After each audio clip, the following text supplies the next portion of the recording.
Ketika kita tidak memahami fikih yang sesungguhnya, alamatlah kita. Akhirnya kita terbuai. Jadi itu yang berbahagia, di situ yang harus kita pahami. Ya, makanya penting sekali pelajaran fikih ini. Pelajaran fikih ini adalah landasannya adalah berbaur pada tauhid dan lain sebagainya. Ya, berunsurkan kepada ilmunya ma'rifat, syariat, hakikat, hakikat. Mungkin yang disebut daripada kalimat tasawuf, ya tasawuf ya. Jadi itu yang berbahagia berasal dari etimologi bahasa.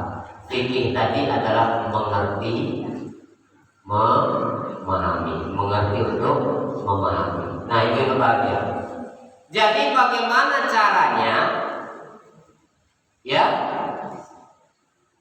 bagaimana caranya kita supaya dapat meninggal dunia dalam keadaan husnul khotimah? Caranya cuma satu, jalankan asmaul. Kenapa perpecahan semakin membesar? Kenapa perselisihan semakin melebar? Ya Bu? Kenapa pertengkaran semakin riuh? Bukan semakin adem, bukan semakin kecil, bukan semakin halus. Ya Bu? Kenapa sakit hati berkepanjangan? Kenapa? Semua serba kenapa?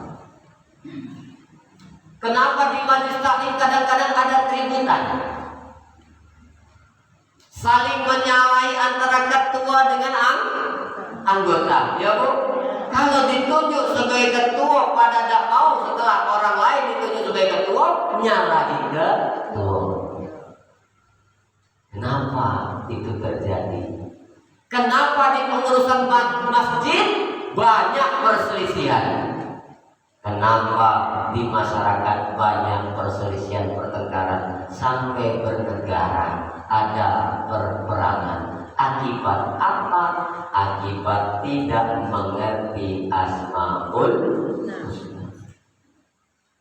Jadi kita ini mau memperbaiki hidup kita. Kenapa? Karena Allah Ta'ala tadi ketika kita meninggal dunia, kita ini dinilai dosa dan pahala kita sesuai dengan apa yang kita waktu hidup, ya, tidak setelah kita mati. Jadi artinya apa? Mari kita perbaiki dengan asmaul husna. Jadi kalau tidak mengerti asmaul husna, baik sekali ya. Jadi ibu yang berbahagia, nah nih yang saya maksud tadi asmaul husna. Ada hadis Rasul yang menyampaikan tentang asmaul husna. Ya.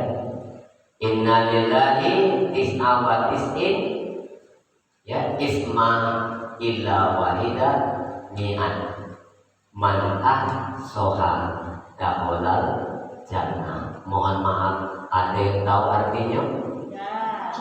Bu? Ibu buka apa namanya hadis, insya Allah yang ibu temukan artinya begini. Sesungguhnya ada 99 nama Allah kurang 100. Siapa yang membacanya masuk surga. Nah, kita belajar fikih. Ya, kita belajar fikih. Fikih ini mengerti untuk memahami. Kalau sudah mengerti memahami, berarti tak salah kita jalani. Ya dah. Ya Bu. Jadi di sini diartikan sesungguhnya ada 99 nama Allah illa wahidah, ya, mi'at kurang 100 man ahsoha dakholal jannah. Barang siapa, man itu barang siapa, ahsoha dakhalal jannah masuk surga. Ya, masuk ke dalam surga. Ahsoha di sini yang harus kita perhatikan. Ini loh, salah menerjemahkan. Kenapa salah menerjemahkan? Karena salah mengerti. Kenapa salah mengerti? Karena merasa tahu. Kenapa merasa tahu? Karena tahu. Kalau sudah jadi orang sok tahu itu, maka dia akan muncul sifat merasa tahu. Kalau sudah merasa tahu, sulit dikasih tahu.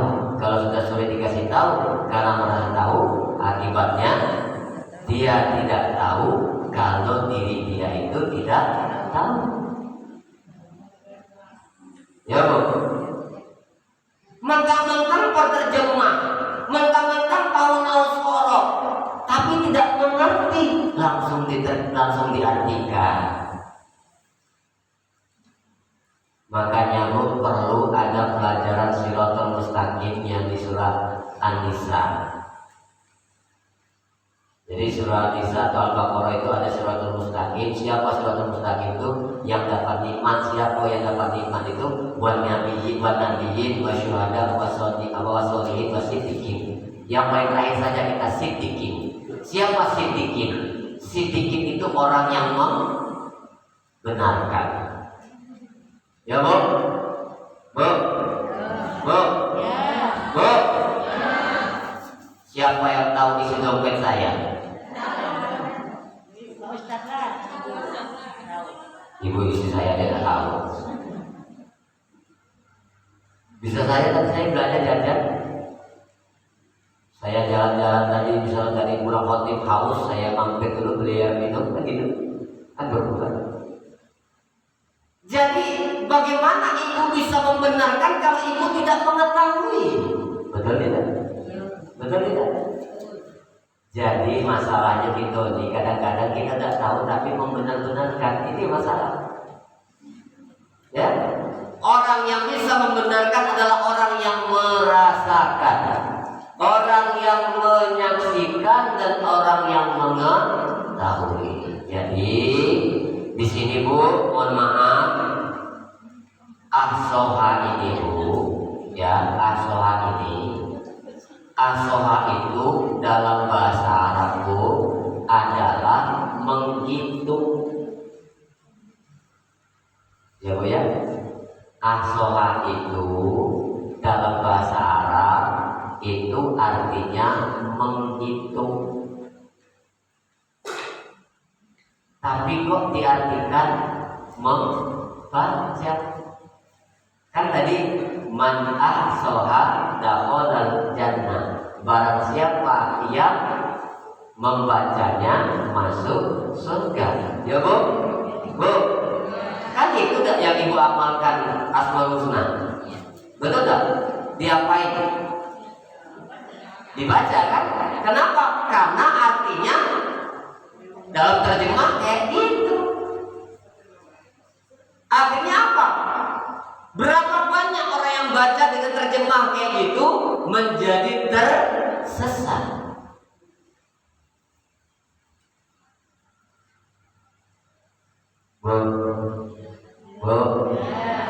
Ada suami rajin ibadah, habis sholat dia baca Asmaul Husna, diwiridkan Asmaul Husnanya tadi.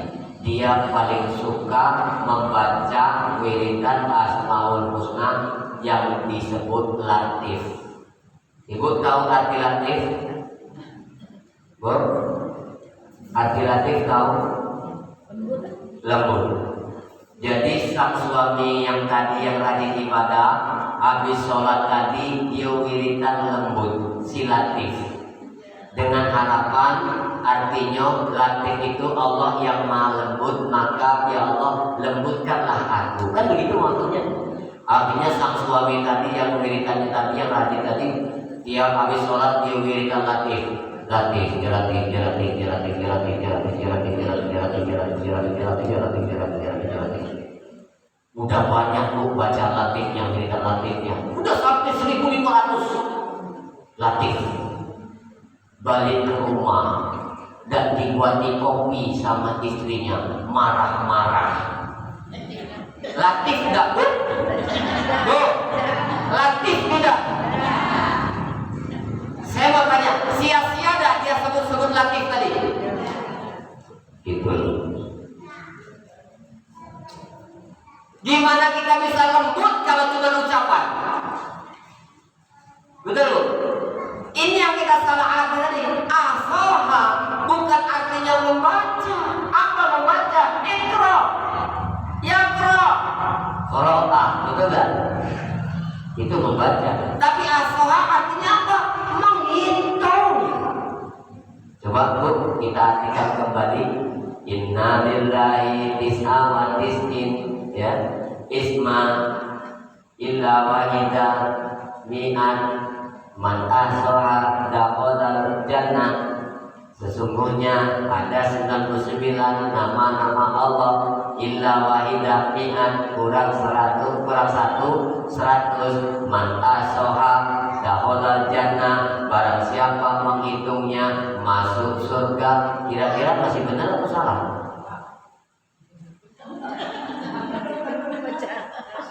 Jadi dibaca Wallahul ladzi ar-Rahman 1, Ar-Rahim 2. Itu masuk surga.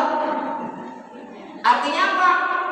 Mengertikan lagi. Itu dalam Al-Quran bilang, wahai orang yang mau berpikir. Artinya apa? Ketika kita gunakan pikiran kita, kita luaskan akal kita, kita mohon pada Allah supaya Allah berikan ilmunya. Ya, makanya ada dalam awal mula kita bawa tadi ada kalimat Al-Quran, ayat Al-Quran yang kita bacakan, ya. Bismillahirrahmanirrahim. Subhanaka la ilma lana illa ma 'allamtana innaka antal alimul hakim. Jadi sesungguhnya ilmu itu maha luas, itu ada punya milik Allah. Kita minta kepada Allah Subhanahu wa taala. Jadi dengan begitu kita merasa diri kita tidak punya